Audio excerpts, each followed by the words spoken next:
फिर से एक बार स्वागत है हमारे चैनल पर आप सभी का। अगर आप भी मैट्रिक स्कॉलरशिप का फॉर्म अप्लाई करना चाहते हैं और डेट का आप लोग इंतज़ार कर रहे हैं कि 2025 का जो स्कॉलरशिप है उनका डेट कब तक निकलेगा, तो चलिए इस वीडियो में हम आपको पूरी जानकारी देने का कोशिश करेंगे कि इनका डेट कब से कब तक निकलेगा।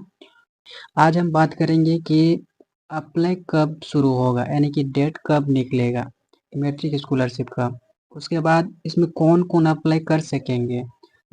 तीसरी बात आपकी आ जाएगी आवेदन कैसे करेंगे, यानी कि जब डेट निकल जाएगा तो आवेदन आप खुद से कर सकते हैं। तो खुद से आवेदन आप किस तरह से कर सकते हैं, उनके बारे में हम बताएँगे। उसके बाद जो है कि अप्लाई करने के बाद कितने दिन बाद पैसा आता है, इनके बारे में भी आपको हम इस वीडियो में बताएँगे। और कितने पैसे आते हैं? सवाल होता है सबके मन में कि यार जो फर्स्ट डिवीज़न होते हैं उनको कितने पैसे मिलते हैं, जो सेकंड डिवीज़न होते हैं उनके कितने मिलते हैं, और थर्ड डिवीज़न वाले क्या ये कर सकते हैं, अप्लाई कर सकते हैं? हाँ या ना? चलिए आगे देखते हैं। तो वीडियो पे पूरे बने रहिए। आज इन सारे सवालों को देखने की कोशिश करेंगे। आपका सभी कन्फ्यूजन आज दूर हो जाएगी। तो चलिए देखते रहिए।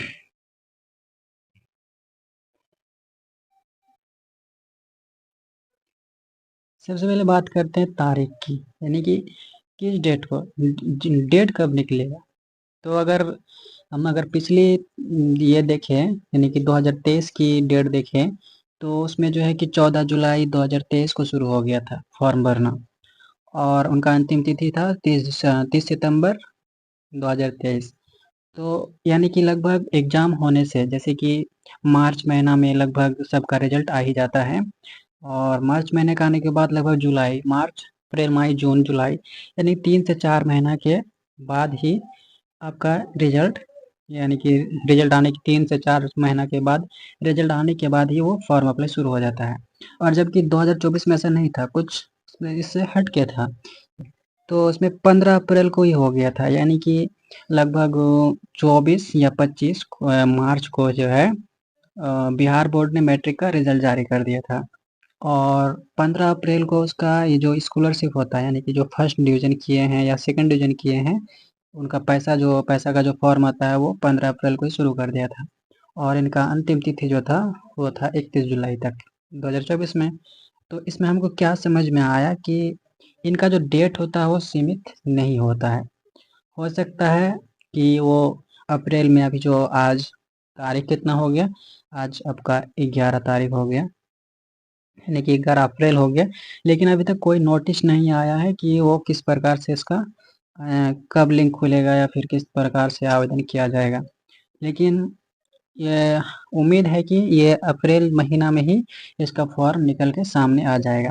तो 2025 के लिए यही एक सुझाव है कि इनका डेट कोई फिक्स नहीं होता है। इनका कोई डेट फिक्स नहीं होता है, कभी भी निकल सकता है। हो सकता है किसी माह में 15 अप्रैल को निकल जाए, या फिर 15 से 20 में निकल जाए, या फिर मई के फर्स्ट में निकल जाए। तो इनके लिए आपको डेट का इंतज़ार करना पड़ेगा। तो आगे चलते हैं और देखते हैं कि जब डेट निकल जाएगा तो किस प्रकार से आप ऑनलाइन कर सकते हैं, कौन सा वेबसाइट से कर सकते हैं। तो वीडियो को स्किप नहीं कीजिए, पूरा जानकारी लेके जाइए, तभी आपको सब कुछ समझ में आएगा। तो चलिए अगला सेशन देखते हैं। अप्लाई कौन-कौन कर सकते हैं, यानी कि जो फर्स्ट डिवीज़न आए हैं, दूसरा जो सेकंड डिवीज़न आए हैं, वो तो दोनों में से कौन-कौन आवेदन कर सकते हैं। तो क्या बताया गया, दोनों फॉर्म अप्लाई कर सकते हैं, यानी कि फर्स्ट डिवीज़न एवं सेकंड डिवीज़न दोनों फॉर्म अप्लाई कर सकते हैं, दोनों फॉर्म को भर सकते हैं। लेकिन कुछ बातें ध्यान रखने की ज़रूरत है। जैसे कि जिस छात्र का 60 प्लस स्कोर है, यानी कि आपका 300 प्लस नंबर है, कितना?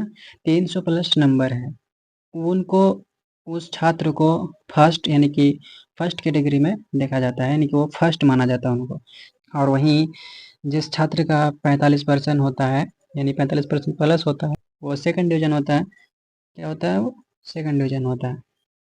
तो दोनों तो अप्लाई कर सकते हैं, लेकिन दोनों की कुछ कैटेगरी होती है। चलिए आगे समझते हैं इनके बारे में। उससे पहले हम जान लेते हैं कि ज़रूरी डॉक्यूमेंट के बारे में, कि जब आप अप्लाई करना जाएँगे, यानी कि जब डेट नोटिफिकेशन आ जाएगी कि इतना तारीख से शुरू हो जाएगा आवेदन करना। तो आप उसमें डॉक्यूमेंट क्या-क्या लगेगा ताकि आप पहले से उसको जुगाड़ करके रखें। तो आपको आधार कार्ड की ज़रूरत पड़ेगी फर्स्ट में। दूसरी बात अंक प्रमाण पत्र यानी कि मार्कशीट की ज़रूरत पड़ेगी। तीसरी बात आपको पासपोर्ट साइज़ फ़ोटो ज़रूरत पड़ेगी और एक मोबाइल नंबर और जीमेल आईडी यानी कि पासपोर्ट एक्टिवेटेड यानी कि एक ऐसा जीमेल आईडी जिसमें मैसेज जाए, ओटीपी जाए और आप वेरीफाई कर सकें। और यहाँ पे ध्यान दें कि मोबाइल नंबर आपको 2 गो चाहिए और दोनों में से क्या करना है, ओटीपी वेरीफाई करना है, तभी आप उस पे क्लियरली वेरीफाई कर पाएंगे। यानी कि जब तक आपके पास 2 गो मोबाइल नंबर नहीं होगा तब तक आपका एप्लीकेशन वेरीफाई नहीं होगा। तो आपको 2 गो मोबाइल का ज़रूरत होगा और यह भी याद रखें कि 2 गो मोबाइल जो होगा वो मोबाइल सिर्फ एक ही स्टूडेंट के लिए होगा। यानी कि उस मोबाइल का इस्तेमाल, उस मोबाइल नंबर का इस्तेमाल कोई तीसरा या दूसरा स्टूडेंट उसको इस्तेमाल नहीं कर सकेगा। तो 2 मोबाइल नंबर एक स्टूडेंट के लिए ज़रूरी होगा। और बहुत बच्चा का ऐसा होता है कि किसी-किसी बच्चे का आधार कार्ड में नाम, जन्मतिथि या पिता का नाम या किसी गाँव का नाम या कुछ भी मिसमैच होता है या गड़बड़ होता है, तो वो जल्दी से सुधार करा लें। यानी कि अभी तक तो डेट नहीं निकली है, तो डेट निकलने से पहले आप लोग सुधार करा लें क्योंकि इसमें दिक्कत होती है, काफ़ी दिक्कत होती है। किसी-किसी का पैसा नहीं आता है, किसी-किसी का रिजेक्ट हो जाता है।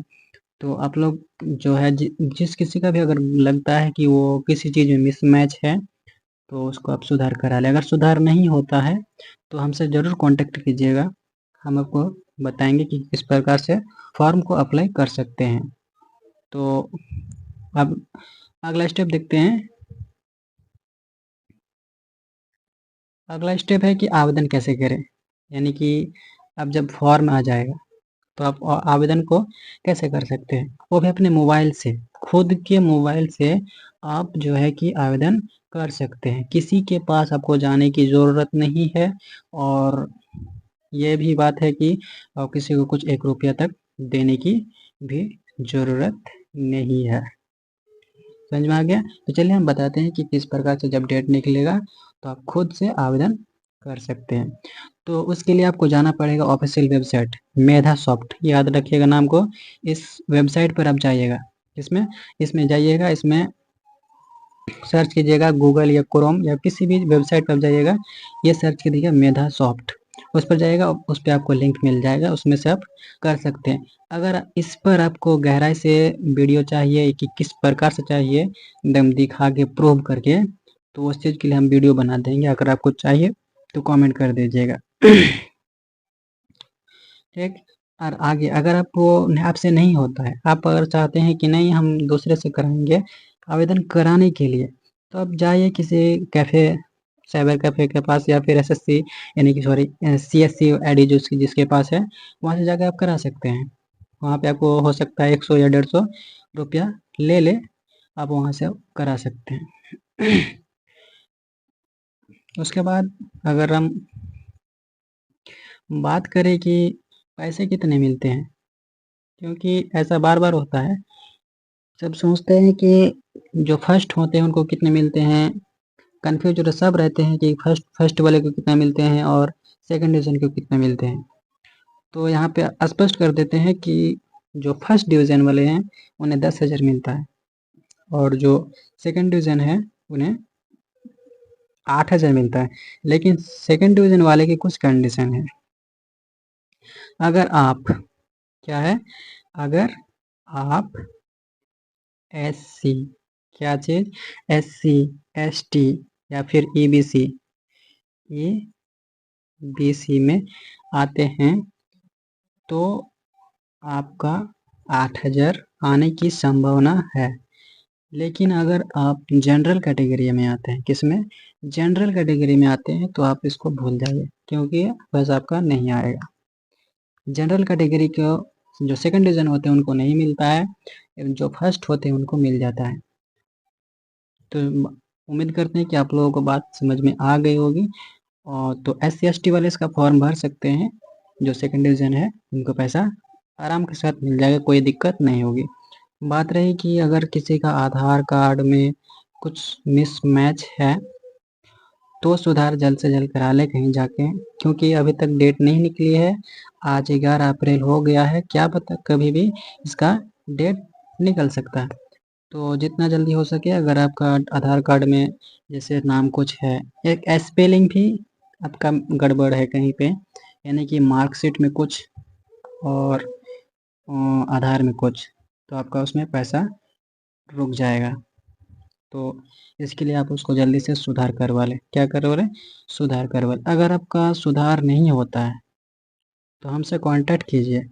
कांटेक्ट किसी में सब कर सकते हैं आप। मेरा यही चैनल का नाम है टॉपर स्टेट 2.0, आपको खुद दिख रहा है। तो आप खुद अभी यूट्यूब से देख रहे हैं, तो हो सके तो आप इंस्टाग्राम इसी नाम से, मेरा इंस्टाग्राम आईडी है, वहाँ पे आप मुझे मैसेज कर सकते हैं। और नहीं हो तो मेरा व्हाट्सअप चैनल पर जाके मुझे मैसेज कर सकते हैं और पूछ सकते हैं कि मतलब जो भी आपका कंडीशन होगी, किसी भी प्रकार का आपको दिक्कत होगी कि किस प्रकार से ऑनलाइन होगा या फिर आवेदन करना है। क्योंकि कई बच्चों का ऐसा होता है कि आधार कार्ड में नाम गड़बड़ होता है, कई क्या बहुत बच्चों का ऐसा होता है। तो अगर सुधार नहीं होती है या फिर कोई दिक्कत होती है तो कांटेक्ट कीजिए। गारंटी के साथ कह दूंगा 100% गारंटी